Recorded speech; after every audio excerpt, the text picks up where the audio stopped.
l'école souffre.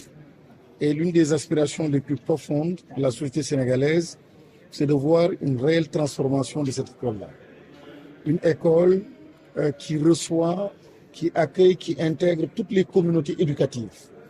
Et c'est ainsi qu'ils nous ont demandé de faire évoluer le système en passant d'un système éducatif à une société éducative.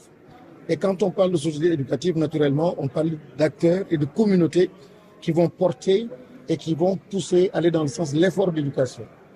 Et les communautés des Daara, les Daara ont joué un rôle extrêmement important. Dans l'ordre d'enseignement, on peut dire que les Daara ont toujours été le premier donc à jouer le rôle le plus important dans la transformation et dans l'éducation de nos enfants. Au-delà de la question donc du projet de loi qui est en gestation, aller beaucoup plus loin dans les réformes curriculaires, aller beaucoup plus loin dans son intégration et dans l'accompagnement par le gouvernement de ces Daara-là, parce que l'essentiel aussi de nos enfants se trouve donc à l'intérieur de ces Daara. Ces Daara-là, dits modernes ou dites modernes, doivent être associés ou connectés à la question du numérique. Ces Daara-là doivent être associés à la question du bilinguisme. Ces Daara-là doivent être associés aussi à la question de l'accompagnement par rapport à l'environnement d'apprentissage des enfants.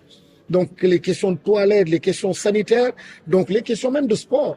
Toutes ces questions-là sont importantes. En parlant de société éducative aussi, c'est évoquer aussi la question de la cantine scolaire et de l'alimentation scolaire.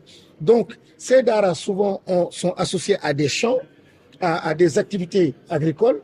Donc comment le gouvernement, avec les autres donc, départements ministériels, nous pouvons nous liguer pour justement porter ces Daara-là, qui sont des écoles abouties, des écoles bien pensées et des écoles qui ont fait leurs preuves.